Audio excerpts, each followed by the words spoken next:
Te doy la bienvenida a Archivos Perdidos. Ayer a las 4:30 de la mañana me llegó un mensaje de parte de Steven. Tengo algunos recuerdos imborrables. Desafortunadamente, este es uno de ellos. Yo crecí en Ohio durante los años 80. Mi mejor amigo Joe y yo nos volvimos amigos porque éramos los únicos que amábamos los cómics. Los nerds se llevaban con los nerds. Además de compartir nuestros cómics y jugar Dungeons and Dragons, nuestra cosa favorita era irnos al bosque cercano a su casa. Caminábamos por las vías del tren, bajábamos al arroyo cercano y nos íbamos a explorar. Terminábamos acampando y regresábamos al amanecer a nuestras casas. No era como ahora.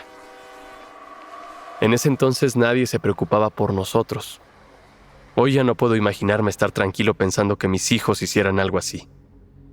¿Ir solos al bosque toda la noche? Ni de broma, y mucho menos a ese bosque. Pero crecimos y Joe se mudó. Siempre nos mantuvimos en contacto y tratábamos de vernos cuando podíamos. Chistoso cómo pasamos por todos los medios de comunicación posibles. Intercambiamos cartas, luego la ocasional llamada telefónica a su casa, luego por mail, hasta terminar en Facebook. Ya casados y con hijos, como a finales de los 2000, organizamos una visita con nuestras familias para que conocieran el pueblo de nuestra infancia. Una de esas noches, en un bar, ya después de la tercera o cuarta cerveza, ahogados en nostalgia, no sé si fue su idea o la mía, pero acordamos revivir una de nuestras acampadas. Ir al arroyo, caminar por las vías, acampar y regresar al día siguiente. De la misma forma en que solíamos hacerlo. Sin teléfonos y con lo mínimo indispensable. Al siguiente día, mi esposa nos dejó cerca de la antigua granja de la mamá de Joe. Pensaba que nos habíamos vuelto locos. Hacía calor y era una mañana muy húmeda. Joe propuso que fuéramos en la dirección opuesta a la que acostumbrábamos para tener esa sensación de aventura y de perdernos en el bosque.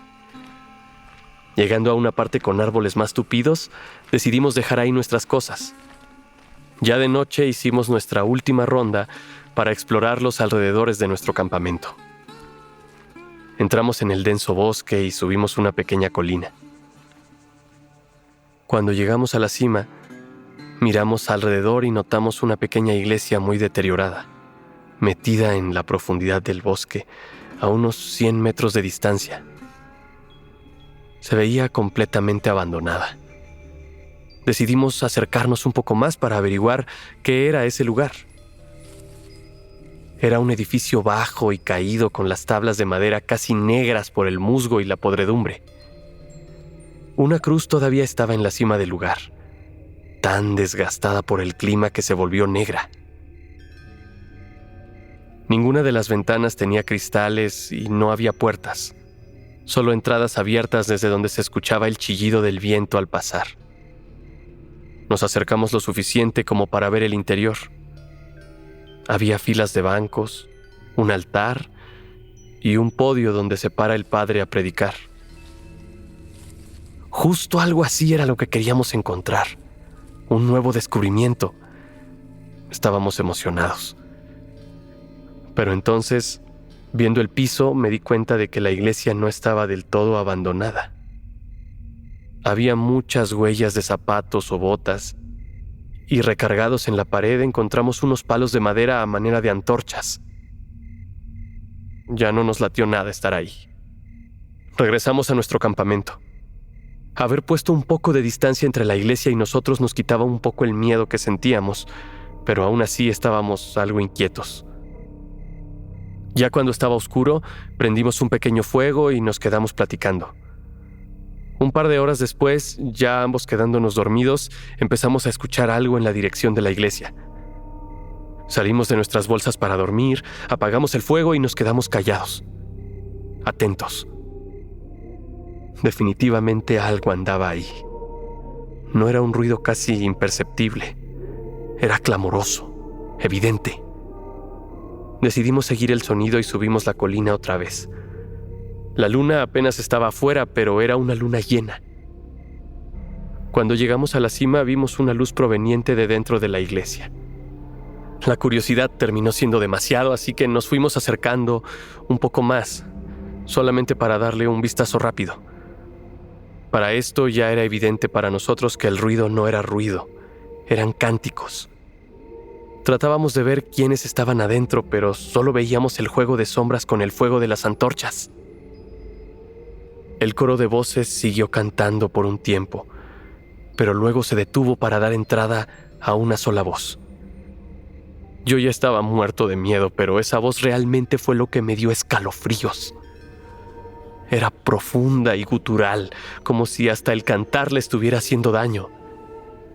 No era nada que pudiéramos entender. Sonaba como, no sé, nada que pudiera nombrar. No era nada como el latín, por ejemplo. Eventualmente, la voz masculina empezó a decir algo y varias voces le respondían al unísono. Luego todos comenzaron a emitir un largo y sostenido lamento.